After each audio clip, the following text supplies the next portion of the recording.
Students, ये class 8th mid term examination 2024 का question paper है मैथमेटिक्स का मॉर्निंग शिफ्ट का। तो इस वीडियो में हम आपको इसका आंसर बताने वाले हैं। तो क्वेश्चन नंबर 1 का फर्स्ट पार्ट देखिए, value of minus one raise to the power 235 is. तो ये होगा ऑप्शन बी -1, क्योंकि -1 की कोई भी ऑड पावर होती है उसका वैल्यू होती है -1। सेकेंड पार्ट देखिए, the shortest distance between two points P and Q is represented as. जिसे रिप्रेजेंट किया जाता है लाइन सेगमेंट से, ये आपको ऑप्शन सी में दिख रहा है।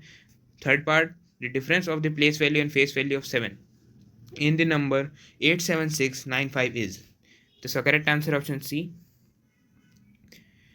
Fourth part, the number of non perfect square numbers between the squares of 49 and 50 is। तो ये है ऑप्शन सी 99। फिफ्थ पार्ट देखिए, the letter that best represent the location of cube root of 64 on the below number line is। तो इसका correct answer है option B. Cube root of 64 होता है 4, तो ऑप्शन बी यहाँ नंबर लाइन पे 4 को रिप्रेजेंट कर रहा है।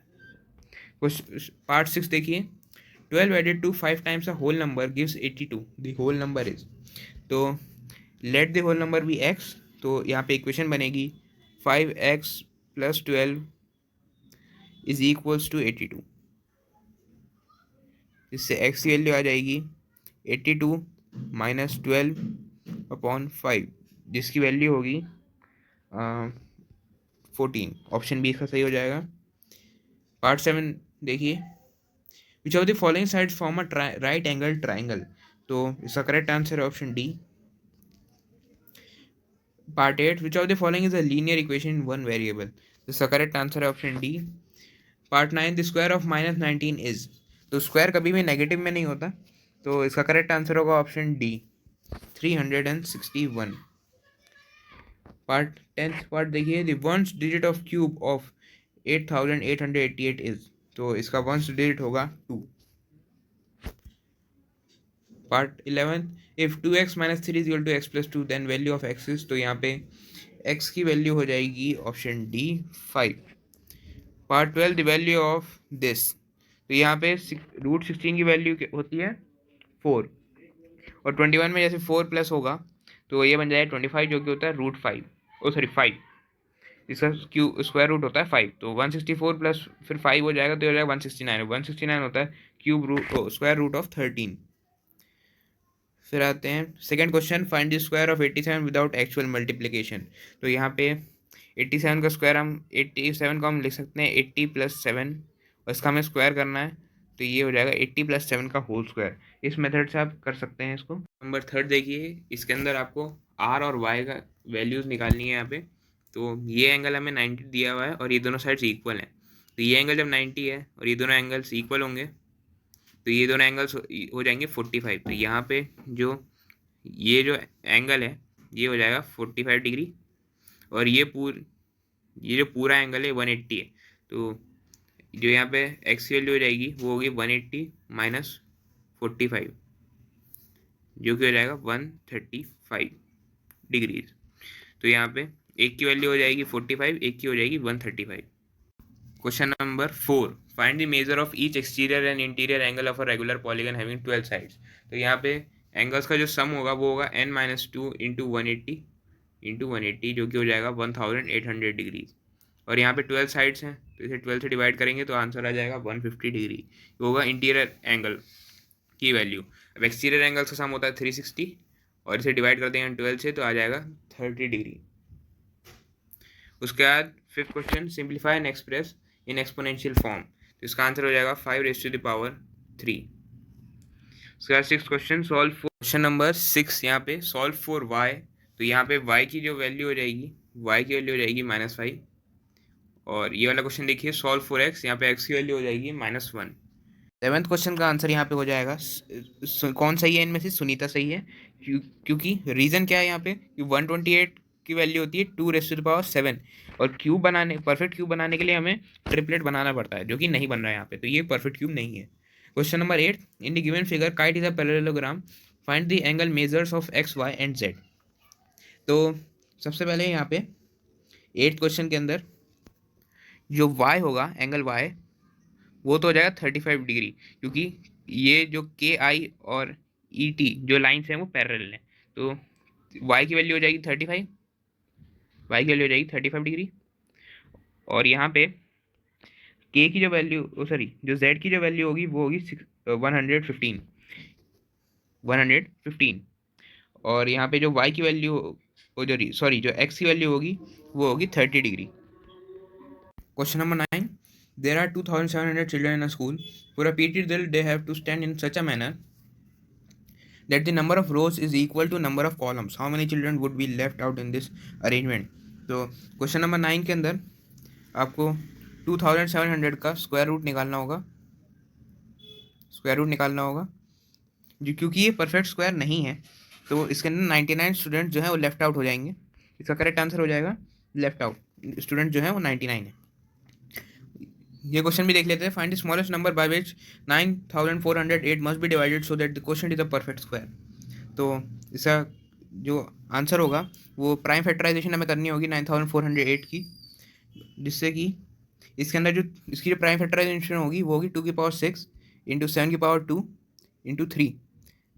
इसे हमें परफेक्ट स्क्वायर बनाना है तो हर जो पावर होनी चाहिए वो इवन होनी चाहिए। तो यहाँ पे 3 की पावर 1 है तो हमें इसे 3 से डिवाइड करना होगा, जिससे कि जो क्वेश्चन होगा वो स्क्वायर बन जाएगा। Question number 10, volume of solid cube is 1728 cubic metre, find the side of cube. तो इसके अंदर आपको क्यूब रूट ऑफ 1728 निकालना होगा जो कि होगा 12। Question number 11, find the perimeter of the rhombus. तो सबसे पहले हमें यहाँ डायगोनल्स जो है वो इंटरसेक्ट कर रहे हैं ओ पे, और रोहम्बस के डायगोनल्स इक्वल होते हैं, इक्वली इंटरसेक्ट करते हैं। तो यहाँ पे एक्स प्लस वाई की वैल्यू हो जाएगी 12 और एक्स प्लस 2 की वैल्यू हो जाएगी 5। तो यहाँ से आपको जो एक्स और वाई की वैल्यू मिल जाएगी। अब हमसे पूछा है एक्स और वाई की वैल्यू, तो एक्स की वैल्यू हो जाएगी 3, एक्स की वैल्यू हो जाएगी 3 और वाई की वैल्यू हो जाएगी 9। और हमसे पेरीमीटर पूछा रोम्बस का, तो पेरीमीटर निकालने के लिए हमें इसकी साइड पता होनी चाहिए। तो ये जो है 90 डिग्री पे इंटरसेक्ट करते हैं। तो यहाँ पे पाइथागोरस लगेगी, ये साइड है 12, ये साइड है 5, तो ये वाली साइड कितनी हो जाएगी, ये वाली साइड हो जाएगी 13।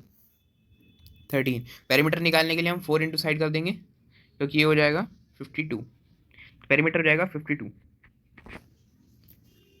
उसके बाद है right any 3 properties of rectangle. तो यहाँ पे हमें रेक्टेंगल की 3 प्रॉपर्टीज लिखनी है। तो वो 3 प्रॉपर्टीज हो जाएंगी, opposite angles are parallel and equal, दूसरी हो जाएगी एंगल आर 90 डिग्री, और तीसरी हो जाएगी डायगोनल्स बाइसेक्ट ईच अदर। इसके बाद है in the given figure best is a rectangle its diagonal meets at O, find the value of x. तो यहाँ पे जो डायगोनल्स होंगे वो इक्वल होंगे, तो इक्वेशन हमारी बन जाएगी 6x - 1 is equals to 3x - 5। तो यहाँ पे x की वैल्यू हो जाएगी -4/3। Question number 12, simplify and solve the following linear equation. तो यहाँ क्वेश्चन नंबर 12 में अगर आप सॉल्व करेंगे तो t की वैल्यू आ जाएगी 2। और question number 13, find the cube root of 175616 by prime factorization method. तो जब आप क्यूब रूट निकालेंगे तो इसका आंसर आ जाएगा 56। और ये क्वेश्चन भी देख लेते हैं। Find the smallest cube number which is divisible by each of the numbers 12, 18 and 30।